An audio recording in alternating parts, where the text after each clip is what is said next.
中，回融合技，复活神光。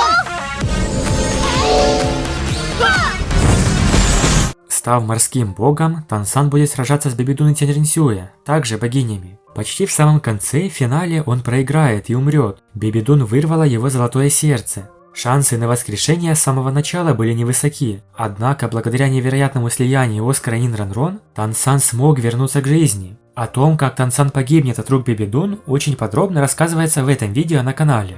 По условиям не должно пройти более 2 часов с момента смерти, а также тело не должно быть уничтожено. Откуда у Оскара и Нинранрон такой могущественный навык, что способен воскресить мастера 100-го ранга?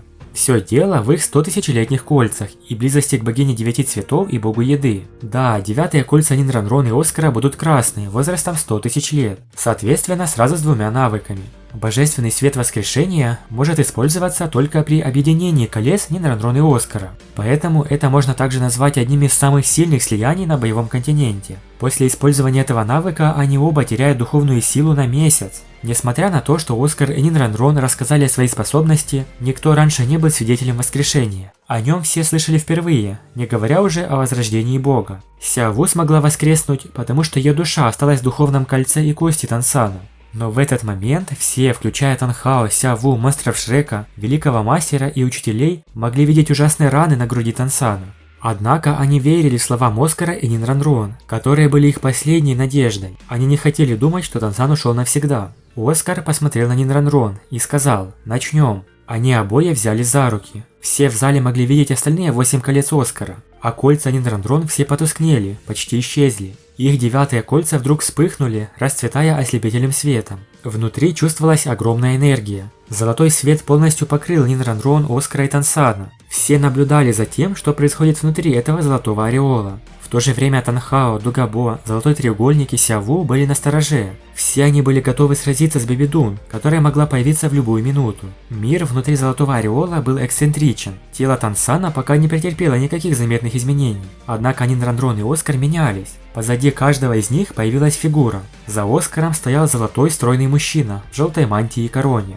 Его тело было покрыто желтым слоем энергии. Позади Нинранрон была женская фигура, одетая в 9-цветное платье. После появления этих фигур 2 кольца, излучающих красный свет, исчезли. Оскар и Нинранрон все еще держали за руки, закрыв глаза. Фигуры позади них начали сливаться с их истинным телом. Они стали более реалистичными, а Оскар и Нинранрон постепенно исчезли в этом ореоле. Они полностью слились. Танхао спросил: «Великий мастер, что происходит?» Тот покачал головой. «Я не знаю. Слияние духов на этом уровне встречается редко. Мы должны верить в них, чтобы они могли сотворить чудо. Сан не умрет. Точно нет». Танхао кивнул. Нинранрон и Оскар сложили руки перед грудью. Из них медленно вылетели 2 яркие сферы. Все почувствовали огромную ауру богов. Только Сяову знала, что происходило с Оскаром и Нинранрон, потому что она уже ранее соприкоснулась с божественной силой. Это были бог кулинарии и 9-цветная богиня. Вот теперь появилась настоящая надежда.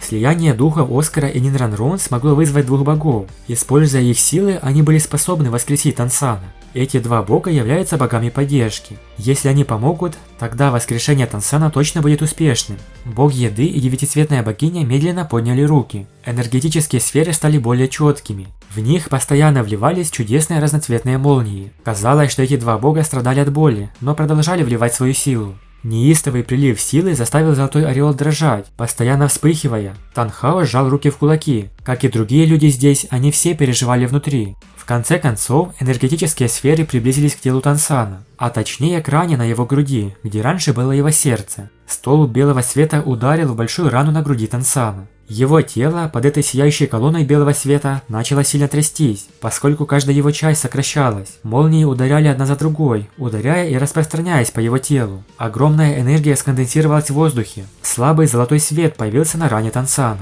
Его меридианы, которые были заблокированы засохшей кровью, казалось, снова открылись, когда хлынула золотая кровь. Бог кулинарии и богиня 9 цветов нахмурились. Золотые круги света окружили тело Тансана. Со стороны богини 9-цветный свет постоянно снабжал ее энергией. Этот белый свет и был тем, о чем говорили Оскар и Нинранрон – божественный свет воскрешения. Чем дольше этот свет мог поддерживаться, тем больше шансов, что Тансан возродится. Что же произойдет далее? Как Тансан вернется к жизни? Если вам интересно узнать об этом, напишите в комментариях. Обязательно сделаю продолжение. Большое спасибо за просмотр, подписывайтесь на канал и всем пока.